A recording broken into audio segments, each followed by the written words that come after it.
Colorado Territory, 1868. The mining town of Silver Creek clung to the mountainside like a desperate man to his last dollar. Beneath snow-capped peaks that pierced the endless blue sky, a settlement of wooden buildings and tents sprawled along a rushing creek where fortune-seekers had first discovered silver 3 years prior. In this unforgiving place where men came to escape their pasts or forge new futures, 25-year-old Hank Yates had found neither. Instead, he'd found judgment. Hank stood at the counter of Johnson's General Store, ignoring the whispers that followed him like shadows. He was tall and lean, with broad shoulders shaped by years of ranch work. His sandy brown hair curled slightly at the nape of his neck, and his clean-shaven face revealed a strong jaw and eyes the color of mountain lakes, a striking blue-green that seemed to shift with his moods. Currently, those eyes were cold as winter. "That will be $3.40, Mr. Johnson said, his voice noticeably louder than necessary. Hank counted out the coins without meeting the shopkeeper's gaze. He believed showing emotion was a luxury he couldn't afford, not in Silver Creek. The moment he'd ridden into town 8 months ago, rumors had circled like vultures. Some said he was a deserter from the Union Army. Others claimed he'd killed a man in Kansas. The truth was both simpler and more complicated, but Hank had learned early that the frontier was no place for explanations. A man survived by keeping his head down and his guard up. "Your change," Johnson said, sliding a nickel across the counter with barely concealed contempt. "Thank you." Hank's voice was quiet but firm. He gathered his supplies, coffee, flour, beans, and ammunition, and turned to leave. As the bell above the door jingled, he heard Johnson mutter, "Don't know why Sheriff Miller lets his kind stay here." Hank's shoulders tensed, but he didn't turn back. This was the pattern of his existence now: work his small claim outside town, come in for supplies, endure the whispers, and return to his solitude. He told himself it was better this way. The frontier was no place for trust or connection. Those were luxuries for people who hadn't seen what he had. What he wanted was simple: to be left alone to work his silver claim until he saved enough to move further west, perhaps to California or Oregon. Somewhere he could start fresh, where no one knew his name. What he needed, though he wouldn't admit it even to himself in the darkest hours of night, was someone who would look past the rumors to see the man beneath. Hank stepped onto the boardwalk, adjusting his hat against the bright mountain sun. That's when he saw her for the first time. She stood across the muddy street, helping an elderly woman down from a wagon. Her dress was simple but well-made, a deep blue calico that complemented her chestnut hair, which was pinned neatly beneath a modest bonnet. She couldn't have been more than 21 or 22. But it wasn't her beauty that caught his attention, though she was undeniably beautiful. It was her kindness. The gentle way she supported the older woman's elbow, the patient smile as she waited for each careful step. Their eyes met briefly across the distance, and something unexpected happened. She smiled at him, not the wary, tight-lipped acknowledgement he usually received, but a genuine smile that reached her eyes. Hank looked away quickly, unsettled by the strange warmth that bloomed in his chest. "Mr. Yates." The shout came from his right. Sheriff Miller approached with long strides, his silver badge catching the sunlight. "Sheriff," Hank nodded cautiously. "Got a telegram today." Miller's weathered face revealed nothing. "From Denver."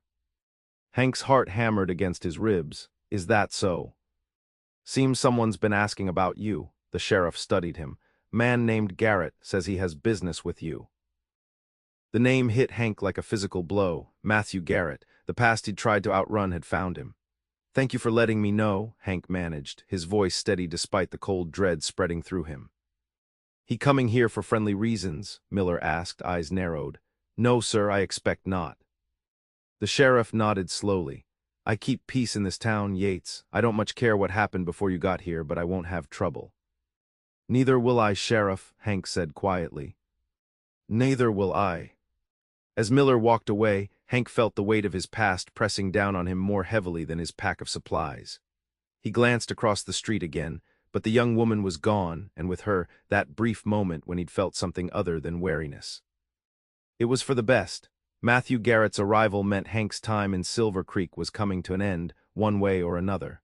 Trust and connection weren't just luxuries he couldn't afford, they were dangerous distractions he couldn't risk. The next morning, Hank rode into town earlier than usual. The streets were quiet, with only a few shopkeepers sweeping their boardwalks or arranging displays. He'd spent a restless night thinking about Garrett and decided his best option was to leave before trouble arrived. But first he needed more supplies. As he approached the general store, a melodious voice drifted from inside. He hesitated at the door, listening to a woman humming softly. When he stepped inside, the humming stopped abruptly. The young woman from yesterday stood behind the counter, sorting a box of ribbons. "Good morning," she said, that same genuine smile lighting her face. Up close, he could see her eyes were a warm hazel with flecks of gold, framed by dark lashes. Her chestnut hair was pulled back in a simple style, revealing the delicate curve of her cheeks and the soft line of her jaw. "Morning," Hank replied, removing his hat. He felt oddly self-conscious under her direct gaze. "You're Mr. Yates, aren't you, the silver miner?" He nodded, surprised she knew him. "Hank Yates, yes." "I'm Clara Collins." She extended her hand, which he took after a moment's hesitation. Her grip was firm but gentle. "My uncle owns this store. I've just arrived from Boston to help him while my aunt recovers from influenza." "I'm sorry to hear about your aunt," Hank said, releasing her hand. "I hope she improves quickly." "Thank you," Clara tilted her head slightly. "It's strange, though, Uncle Johnson described you quite differently." Heat rose to Hank's face. He could imagine exactly how Johnson had described him. "Your uncle and I aren't well acquainted." "That much was obvious," she said with unexpected frankness. "Now, what can I help you with this morning?" Hank listed the supplies he needed, adding extra provisions for a long journey. As Clara gathered the items, she maintained a light conversation, asking about his claim and how long he'd been in Colorado territory. He found himself answering more fully than he intended, drawn in by her genuine interest. "You seem to be planning for quite a journey," she observed as she tallied his purchases. "I might be moving on soon," he admitted. Clara looked up from her calculations. "Because of the town's judgment or because of something else?" The directness of her question caught him off guard. "Both, I suppose." "That's a shame. I've found that judgments often say more about the people making them than their subjects." Before Hank could respond, the store's door burst open. A stocky man with a thick beard stormed in, his face flushed with anger. "You there, Yates," the man shouted. "You think you can steal from honest men and get away with it?" Hank turned slowly, recognizing Frank Turner, one of the miners who worked a claim near his own. "I've stolen nothing from you, Turner. My silver pocket watch is missing, and you're the only one been near my camp this week." Turner's hand hovered near the pistol at his hip. "I delivered the supplies you purchased, as agreed," Hank said evenly. "I didn't take your watch." "Liar, everyone knows what you are," Turner's voice rose. "Sheriff's too soft on you, but we ain't." Clara moved around the counter, placing herself partially between the two men. "Mr. Turner, please lower your voice. This is my uncle's store, and I won't have shouting here." Turner seemed taken aback by her intervention. "Miss Collins, you don't understand. This man has been accused without evidence," Clara finished firmly. "That's not how justice works, even in the territories." Turner's gaze darted between Clara and Hank, his anger momentarily checked by confusion. "You defending him, you don't even know him." "I know enough to recognize an unfair accusation." Her voice remained calm but unyielding. "If you've lost something valuable, I suggest you speak with Sheriff Miller." For a tense moment, Turner seemed ready to argue further. Then, with a final glare at Hank, he turned and stomped out, slamming the door behind him. The store fell silent. Hank stared at Clara, unable to comprehend why a woman he barely knew would defend him against the town's prevailing opinion. "Thank you," he finally said, "but you shouldn't have done that. Turner's well-liked in town." Clara resumed her position behind the counter. "I don't make judgments based on popularity contests, Mr. Yates. Even so, you've probably just damaged your reputation by association." She smiled, a hint of mischief in her eyes. "Then we're even, because you've just had your reputation damaged by my defense." Despite the seriousness of the situation, Hank felt the corner of his mouth twitch upward. "You're not like most people I've met in Silver Creek." "I should hope not," she replied, sliding his purchases across the counter. "That will be $4.27. As Hank counted out the money, Clara added softly, "Whatever you're running from, Mr. Yates, I hope you find peace with it someday." Running only gets you so far. Her words followed him out of the store and all the way back to his cabin, where he spent the rest of the day torn between his plan to leave and a strange, growing desire to stay. The following week brought unexpected changes to Hank's routine. Instead of avoiding town, he found reasons to visit, first for additional supplies, then to inquire about mail, and finally to deliver a small silver nugget to be assayed. Each time he lingered at Johnson's general store, where Clara greeted him with the same warm smile. On his fourth visit, he found her struggling with a heavy crate behind the store. "Let me help with that," he offered, lifting the crate easily. "Thank you," Clara said, brushing a loose strand of hair from her forehead. "Uncle Johnson has gone to visit Aunt Marjorie at the doctor's office." "Is she worse?" Hank asked, setting the crate where Clara indicated. "No better, I'm afraid," she sighed. "The doctor is considering sending her to Denver for treatment." Hank nodded, then gestured to the stacked crates. "If you'd like, I can help you unload these before your uncle returns." Clara's expression brightened. "That would be wonderful, but I couldn't ask you to." "You didn't ask, I offered." He removed his coat and rolled up his sleeves. "Besides, I owe you for standing up to Turner." They worked together efficiently, Clara directing where each item should be shelved while Hank handled the heavy lifting. Their conversation flowed easily, and Hank found himself sharing small details about his life, his childhood in Ohio, his time working cattle drives in Kansas before coming to Colorado. "What about you?" he asked as they neared the end of their task. "What brought a Boston lady to Silver Creek?" Clara paused, a tin of coffee balanced in her hands. "My parents died last winter, influenza." Her voice grew softer. "I had a teaching position, but when Uncle Johnson wrote about Aunt Marjorie's illness, I saw it as a chance for a new beginning." "I'm sorry about your parents," Hank said, genuinely moved by her loss. "Thank you," she placed the tin on a shelf. "In some ways, coming west has been healing. There's something about these mountains. They remind you that some things endure no matter what changes." Hank looked at her, struck by the quiet wisdom in her words. "I've thought the same thing, watching the sunrise from my cabin." Clara smiled, and for a moment they stood in comfortable silence, connected by shared understanding. The bell above the store's front door jangled, breaking the spell. Clara hurried to the front and Hank followed more slowly, expecting to find Johnson returned from the doctor's. Instead, Sheriff Miller stood at the counter, his expression grim. "Ah, Yates." "Thought I might find you here," Miller said, his gaze shifting between Hank and Clara. "Need to speak with you, privately." Clara nodded. "You can use the back office, Sheriff." Once they were alone, Miller removed his hat.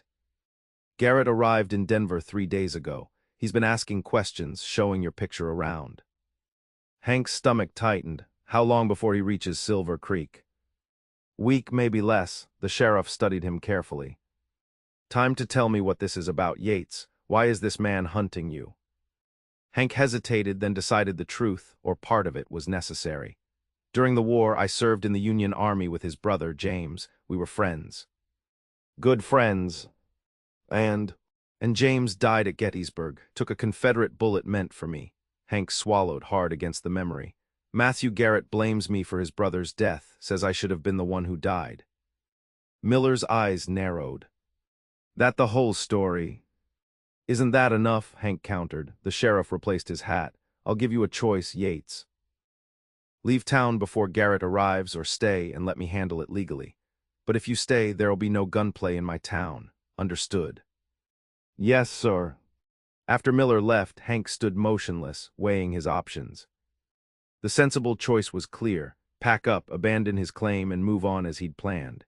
Yet something held him in place, something that felt suspiciously like Clara Collins' smile and the way her eyes seemed to see past his defenses. When he emerged from the office, Clara was waiting, concern evident in her expression. "Bad news?" she asked softly. "Nothing unexpected," he replied, reaching for his coat. "I should go." Clara touched his arm lightly. "Mr. Yates, Hank, whatever trouble you're facing it alone isn't always the answer." He looked down at her hand on his arm, then into her eyes. "Some burdens aren't meant to be shared, Miss Collins." "Clara," she corrected gently. "And in my experience, those are precisely the burdens that need sharing most." For a dangerous moment, Hank imagined what it might be like to unburden himself completely, to tell her everything about James, about the promises made and broken, about the guilt he carried. Instead, he stepped back, breaking the connection. "Good day, Clara. Thank you for your help." As he walked away, he felt her gaze following him and wondered if leaving Silver Creek would be as simple as he'd once thought. The next few days passed in a blur of activity as Hank prepared for a potential departure. He worked his claim from dawn until dusk, extracting what silver he could. He repaired his cabin's leaky roof and reinforced the door, not because he planned to stay, he told himself, but because it might fetch a better price if sold. On the fourth day, as evening approached, he heard hoofbeats on the trail leading to his cabin. Alert instantly, he reached for his rifle before recognizing the blue calico dress and chestnut hair of his visitor, Clara. He set the rifle aside as she dismounted a dappled mare. "What are you doing out here alone? It's getting dark." She straightened her skirts, seemingly unconcerned by his tone. "I brought you these." She held out a small package wrapped in brown paper. "Medicine for that cough I heard the other day, and some of Mrs. Peterson's bread. She's taken quite a liking to you since you helped her fix her wagon wheel." Hank accepted the package, momentarily speechless. "You rode all this way to bring me medicine." "And to see where you live," she admitted, looking around with undisguised curiosity. "It's lovely here." His cabin was simple, one room with a stone fireplace, rough-hewn furniture he'd made himself, and a small covered porch facing the creek. But through Clara's appreciative gaze, he suddenly saw its beauty. The way the setting sun gilded the weathered logs, the musical sound of the creek, the wildflowers that had begun sprouting along the path.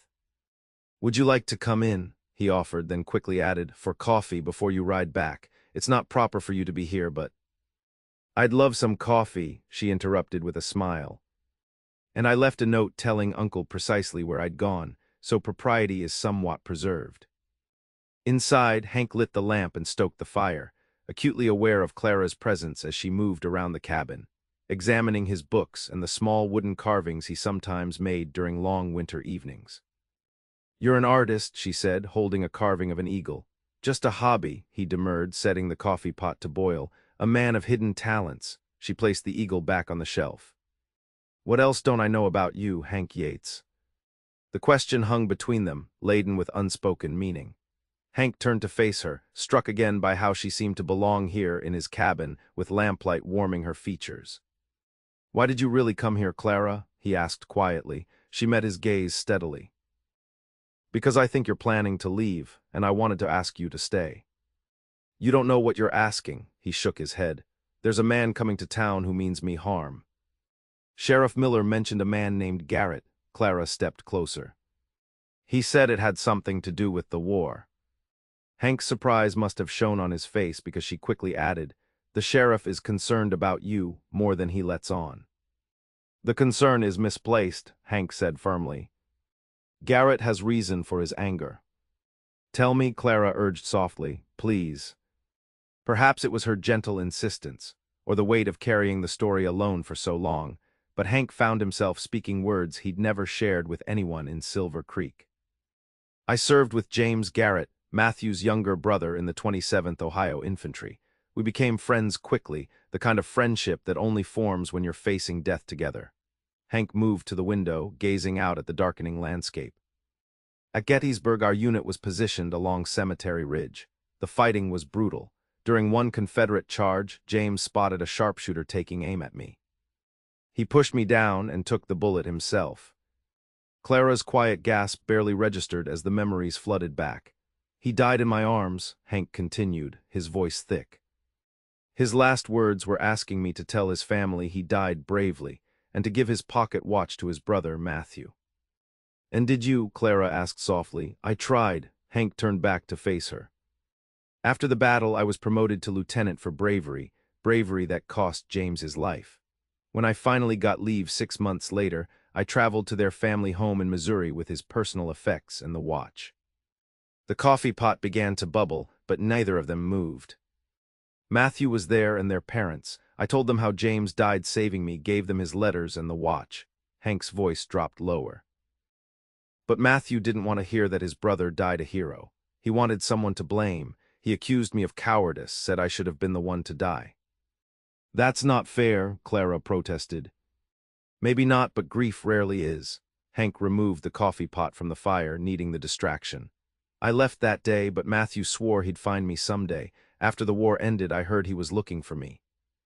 I've been moving ever since. As he poured the coffee into tin cups, Clara asked, "Is that the whole story?" Hank hesitated. "There's one more thing. James made me promise something else before he died, to find happiness, to live the life he wouldn't get to have. A promise I've failed to keep." Clara accepted the cup he offered. "By keeping yourself apart from everyone, by refusing to put down roots or form connections." "By surviving," Hank corrected. "Matthew Garrett was a captain in the Missouri Cavalry. He's a skilled marksman and has connections throughout the West. Every time I've settled somewhere, he's found me." "And what happens when he finds you?" Clara asked. "Usually I leave before he arrives. Once in Kansas he caught up to me. We fought. I managed to escape, but not before he swore next time would be different." Clara set down her untouched coffee. "So you've been running for 3 years, unable to keep your promise to James because you're too busy avoiding his brother." Put so bluntly, the contradiction in Hank's life choices was impossible to ignore. He had no response. "The war changed many men," Clara said gently. "My father came home different, quieter, haunted by what he'd seen. But he found ways to live with those memories, to honor his fallen comrades by embracing the life they couldn't have." "Your father wasn't being hunted," Hank pointed out. "No, but he fought his own battles." She stepped closer, close enough that he could smell the faint lavender scent of her hair. "Hank, you can't outrun the past forever. Maybe it's time to face Matthew Garrett. And risk bringing his vengeance down on this town, on you." He shook his head. "I can't do that." "What if you didn't have to face him alone?" Clara's voice was steady, her eyes unwavering. "What if the town stood with you?" Hank laughed without humor. "The town that whispers about me, that believes I'm a thief or worse, they'd more likely stand with Garrett." "Then give them reason to believe otherwise," she challenged. "Stop hiding in this cabin. Show them who you really are, the man who helps Mrs. Peterson fix her wagon, who delivers supplies to miners too sick to come to town, who carves beautiful things from wood." "You make it sound simple," he said, but her words had planted a seed of possibility. "Not simple," Clara acknowledged, "but worthwhile." As they finished their coffee in companionable silence, Hank realized something had shifted within him. The idea of leaving Silver Creek, of leaving Clara, suddenly seemed more painful than the prospect of facing Matthew Garrett. When it was time for Clara to return to town, Hank insisted on accompanying her. They rode side by side along the moonlit trail, their conversation lighter now, turning to shared books they'd read and stories of their childhoods. At the edge of town, Clara reined her mare to a stop. "Will you come to Sunday service tomorrow?" she asked. "The whole town will be there." Hank hesitated. "I haven't been to church since before the war." "Then it's long overdue," she smiled in the moonlight. "Consider it a first step toward keeping your promise to James." After seeing her safely to her uncle's house, Hank rode slowly back to his cabin. For the first time in years, he felt something that resembled hope, a dangerous feeling for a man with a past like his. Yet as he prepared for bed, he decided he would attend church tomorrow. Not for the town's approval, but because Clara had asked, and he was finding it increasingly difficult to deny her anything. Sunday morning dawned clear and crisp, with the aspens shimmering gold against the blue Colorado sky. Hank dressed in his best clothes, a clean white shirt, dark trousers, and a black vest, and polished his worn boots until they shone. He even trimmed his hair and shaved meticulously, studying his reflection in the small mirror above his wash basin. The face that looked back at him seemed different somehow, less guarded, perhaps, or simply more alive. The church bell was ringing as he rode into Silver Creek. He tied his horse at the hitching post and hesitated at the bottom of the church steps. Through the open doors, he could see the pews were nearly full. Conversations quieted as heads turned toward him, and for a moment he considered turning back. Then Clara appeared in the doorway, radiant in a pale yellow dress, her chestnut hair arranged in an elegant style beneath a small straw hat. The smile she gave him was worth every disapproving glance from the congregation. "You came," she said, descending the steps to meet him. "I said I would," he replied, offering his arm. Together they walked into the church. The whispers followed them down the aisle, but Hank found they bothered him less with Clara beside him. They sat in a pew near the middle, and though many people stared, a few misses. Peterson, the blacksmith, and surprisingly, Sheriff Miller, nodded in greeting. The service passed in a blur for Hank, whose attention was divided between the preacher's words and the warm presence of Clara beside him. When the final hymn concluded, he steeled himself for the awkward moment of departure, certain the townspeople would avoid him as they always had. Instead, Mrs. Peterson approached immediately. "Mr. Yates, how lovely to see you in church," she turned to Clara. "Has he told you how he fixed my wagon wheel when it broke 2 miles outside town? Wouldn't take a penny for his trouble, either." Before Hank could respond, the blacksmith joined them. "Yates, good sermon, wasn't it? Say, that method you showed me for tempering silver worked like a charm. Thanks for that." One by one, people approached. Not everyone, many still kept their distance, but enough that Hank was startled by how many small connections he'd formed without realizing it. Clara watched with undisguised delight as the invisible wall between Hank and the community began to show its first cracks. Outside, in the bright sunshine, Sheriff Miller pulled Hank aside. "Got another telegram," he said quietly. "Garrett left Denver 3 days ago. Should reach Silver Creek tomorrow or the next day." Hank nodded, his momentary happiness dampened by reality. "Thank you for the warning." "You staying or going, Yates?" Miller asked directly. Hank glanced at Clara, who was chatting with the preacher's wife nearby. "Staying," he said firmly, "if that's all right with you, Sheriff."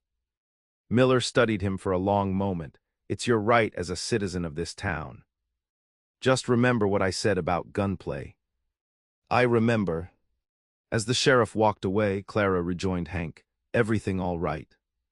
"Garrett will be here tomorrow or the next day," Hank said, seeing no reason to hide the truth from her. Clara's face paled slightly, but her voice remained steady. "Then we have work to do." "Wait." "Yes, she took his arm again. "You've been invited to Sunday dinner at 3 different houses today. I suggest you accept Mrs.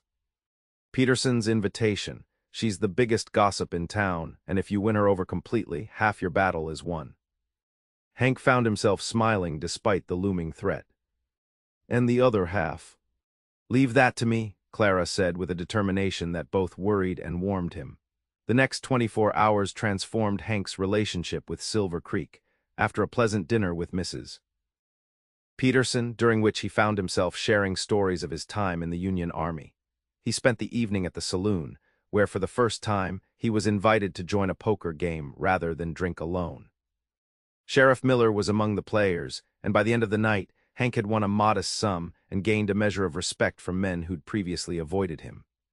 Monday morning found him helping the blacksmith with a difficult piece of metalwork, a skill he'd learned during his brief apprenticeship before the war.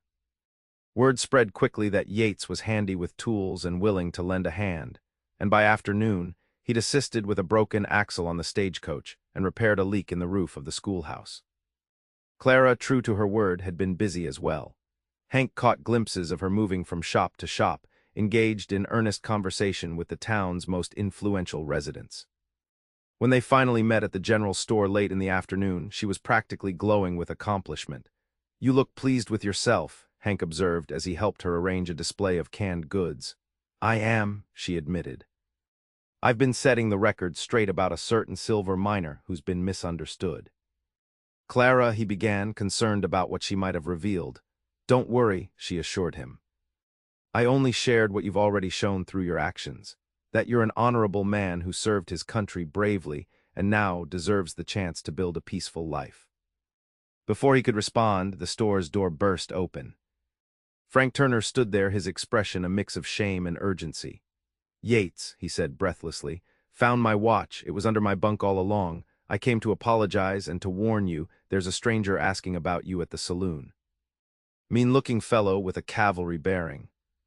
Hank's blood ran cold. "Matthew Garrett." Turner nodded. "Sheriff's with him now, but he's making no secret of why he's here. Says you've got a debt to pay." Clara moved to Hank's side, her hand finding his. "What will you do?" Hank looked down at their joined hands, then back at her worried face. In that moment he made his decision. "I'm going to keep my promise to James," he said quietly, "starting now." Squeezing Clara's hand once before releasing it, he turned to Turner. "Thank you for the warning." "And apology accepted." As Hank strode toward the saloon, aware that both Clara and Turner were following, he felt a strange calm settle over him. For 3 years, he'd been running from this confrontation. Now, with Clara's faith in him and the tentative acceptance of the town, he found the courage to face it. The saloon fell silent as Hank entered. At the bar stood a stocky man in his 30s, with dark hair and a neatly trimmed beard. He wore a pistol low on his hip and had the unmistakable posture of a military man. Sheriff Miller stood nearby, his hand resting casually near his own weapon. "Matthew," Hank said, his voice carrying in the hushed room.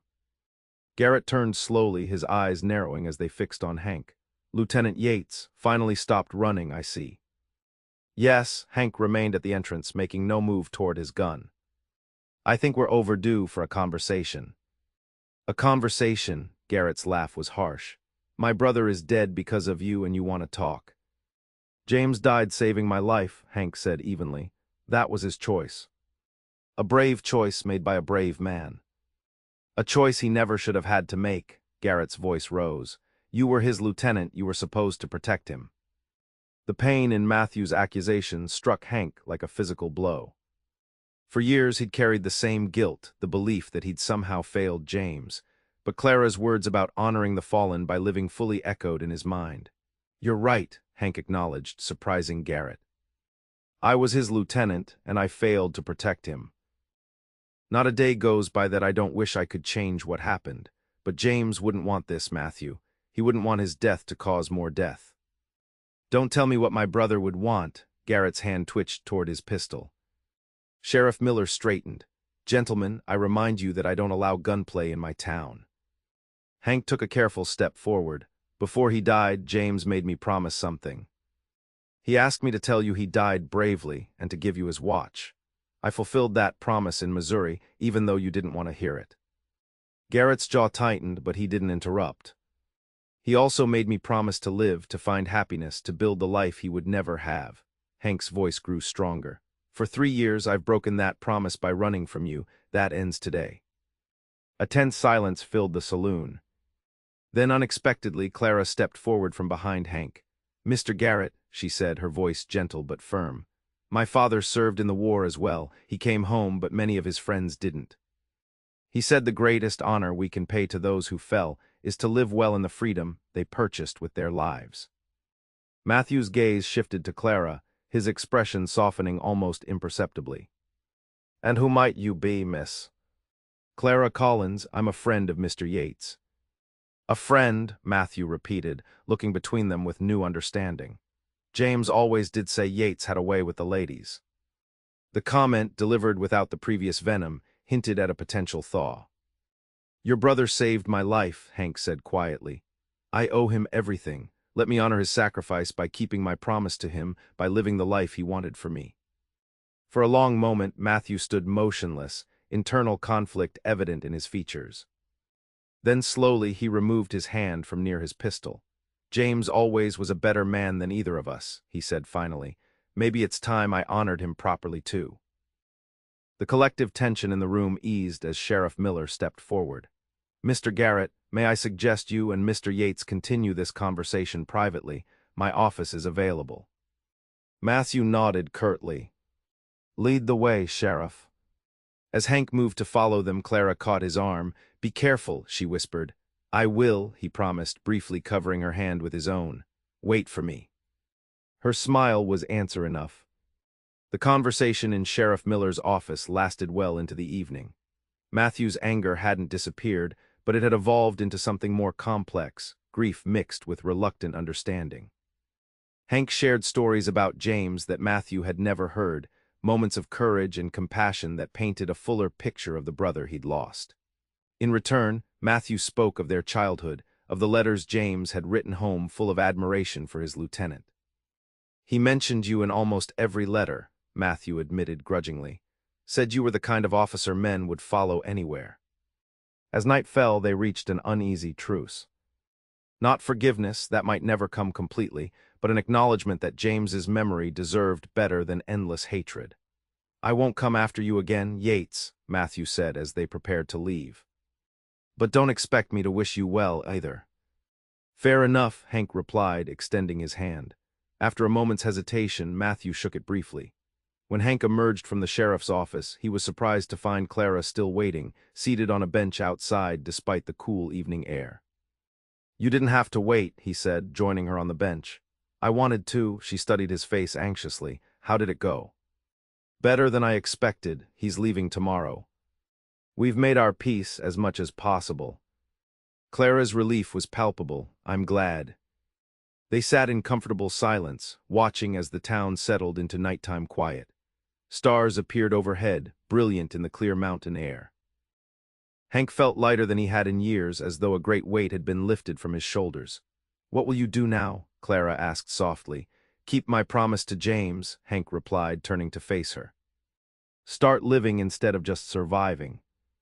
Her eyes shimmered in the lamplight from the sheriff's office. That sounds like a worthy endeavor. It does, he agreed. Then, gathering his courage, he added, I was hoping you might help me with it. Clara's breath caught.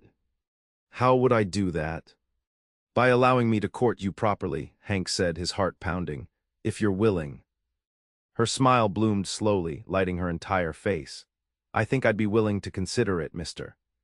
Yates. Then perhaps I could escort you to dinner tomorrow evening, he suggested, hope rising in his chest. I'd like that very much. As they walked together toward her uncle's house, Hank realized that Silver Creek no longer felt like a temporary stop on an endless journey. For the first time since the war, it felt like it could become home, a place to put down roots, to build a life, to keep his promise to James. And as Clara's hand found his in the starlit darkness, he knew he wouldn't be doing it alone. Spring turned to summer, and Silver Creek witnessed the courtship of Hank Yates and Clara Collins with varying degrees of interest and approval. Johnson remained skeptical at first, but his wife's recovery from illness and Clara's obvious happiness gradually softened his stance.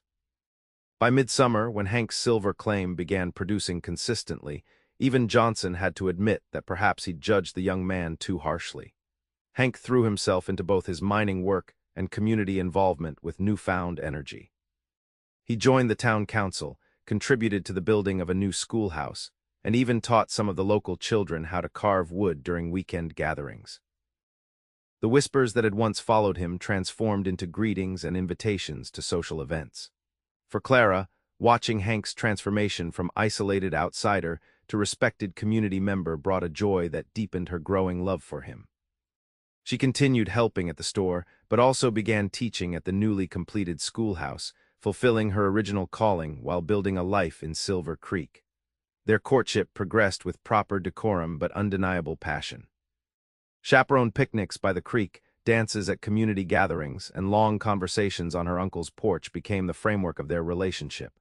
With each passing week, they revealed more of themselves to each other, dreams, fears, hopes for the future. One warm August evening, as they sat on the porch swing after Sunday dinner with her aunt and uncle, Hank took Clara's hand.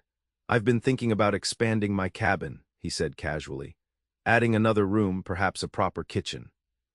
Maybe a small garden out front. Clara's heart quickened. That sounds lovely. Any particular reason for these improvements? His blue-green eyes met hers, serious yet warm. I'm thinking it might be nice to have a home worth bringing a wife to. Is that so? Clara tried to keep her voice steady. And have you someone particular in mind for this position? I believe I do. Hank slid from the swing to one knee before her, producing a small velvet box from his pocket. Clara Collins, you saw worth in me when everyone else saw only suspicion. You gave me the courage to face my past and believe in a future. Would you do me the extraordinary honor of becoming my wife? He opened the box to reveal a ring with a small but perfect diamond set in silver.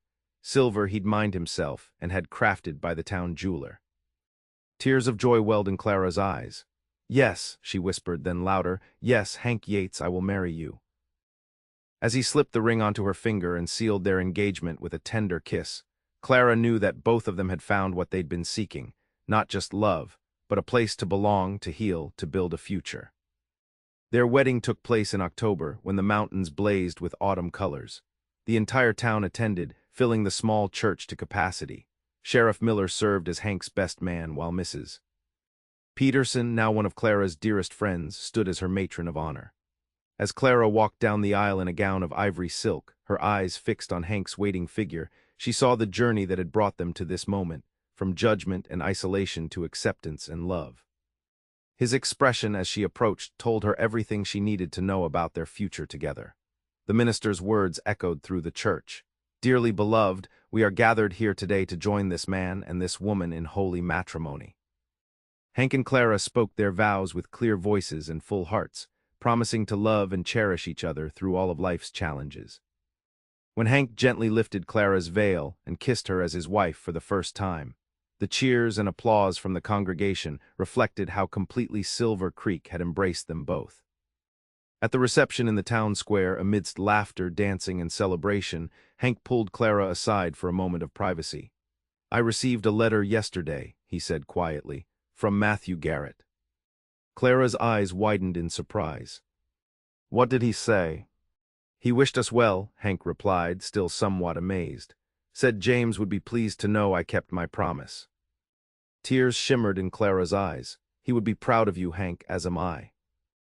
As they rejoined the celebration, accepting congratulations and well wishes from the townsfolk who had once judged Hank so harshly, they knew they had built something remarkable together.